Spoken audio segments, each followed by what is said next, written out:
जय श्री हरि। कार्तिक मास में भगवान विष्णु धरती पर जल में वास करते हैं।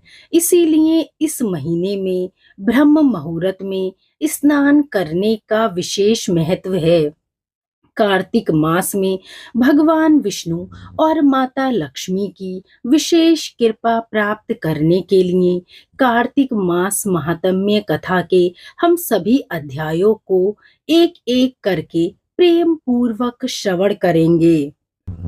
कार्तिक मास महात्म्य कथा अध्याय 2।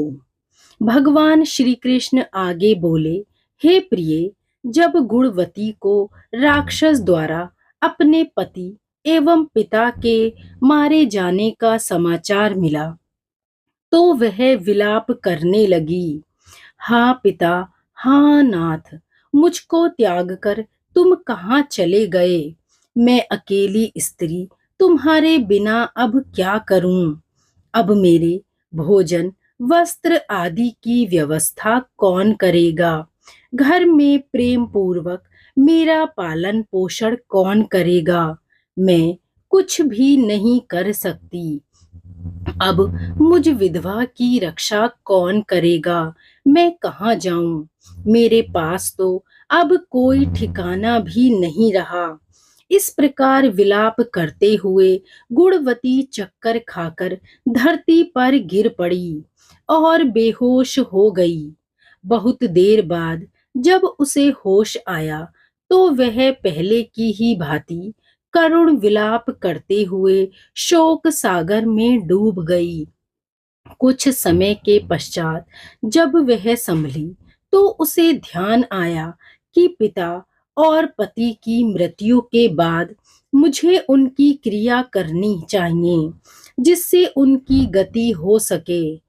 उसने अपने घर का सारा सामान बेच दिया और उससे प्राप्त धन से उसने अपने पिता व पति का श्राद्ध आदि कर्म किया। तत्पश्चात वह उसी नगर में रहते हुए आठों पहर भगवान विष्णु की भक्ति करने लगी। उसने मृत्यु पर्यंत तक नियम पूर्वक सभी एकादशियों का व्रत और कार्तिक महीने में उपवास एवं व्रत किए। हे प्रिय, एकादशी और कार्तिक व्रत मुझे बहुत प्रिय है। इनसे मुक्ति, भुक्ति, पुत्र तथा संपत्ति प्राप्त होती है। कार्तिक मास में जब तुला राशि पर सूर्य आता है तब ब्रह्म मुहूर्त में उठकर स्नान करने व व्रत और उपवास करने वाले मनुष्य मुझे बेहद ही प्रिय हैं, क्योंकि यदि उन्होंने पाप भी किए हों तो भी स्नान व व्रत के प्रभाव से उन्हें मोक्ष प्राप्त हो जाता है। कार्तिक में स्नान, जागरण, दीपदान तथा तुलसी के पौधे की रक्षा करने वाले मनुष्य साक्षात भगवान विष्णु के समान हैं। कार्तिक मास में मंदिर में झाड़ू लगाने वाले, स्वास्तिक बनाने वाले तथा भगवान विष्णु की पूजा करने वाले मनुष्य जन्म मरण के चक्रों से छुटकारा पा लेते हैं। यह सुनकर गुणवती भी प्रतिवर्ष श्रद्धा पूर्वक कार्तिक का व्रत और भगवान विष्णु की पूजा करने लगी। हे प्रिय, एक बार उसे ज्वर हो गया और वह बहुत कमजोर भी हो गई। फिर भी वह गंगा स्नान के लिए चली गई। गंगा तक तो वह पहुंच गई, परंतु शीत के कारण वह बुरी तरह से कांप रही थी। इस कारण वह शिथिल हो गई। तब मेरे दूत उसे मेरे धाम ले आए। तत्पश्चात ब्रह्म आदि देवताओं की प्रार्थना पर जब मैंने कृष्ण अवतार लिया तो मेरे गण भी मेरे साथ इस पृथ्वी पर आए, जो इस समय यादव हैं।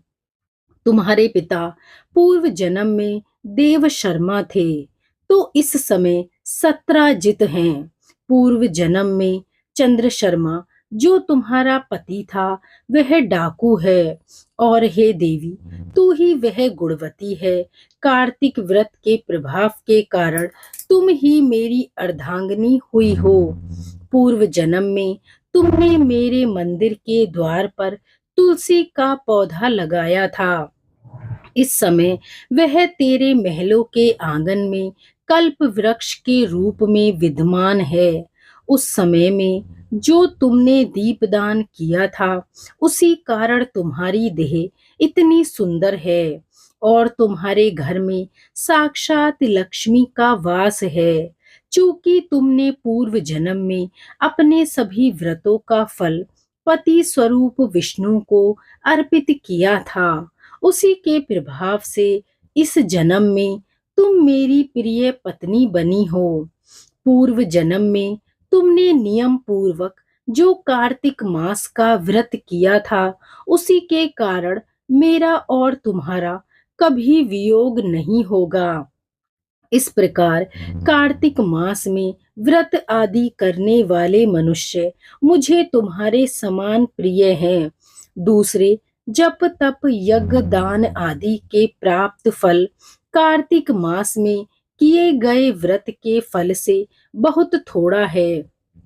अर्थात कार्तिक मास के व्रतों का 16वां भाग भी वह नहीं होता। इस प्रकार सत्यभामा भगवान श्री कृष्ण के मुख से अपने पूर्व जन्म के पुण्य का प्रभाव सुनकर बहुत ही प्रसन्न हुई। जय श्री कृष्ण।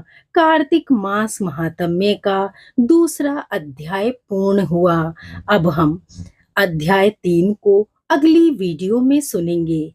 तब तक के लिए जय श्री कृष्णा।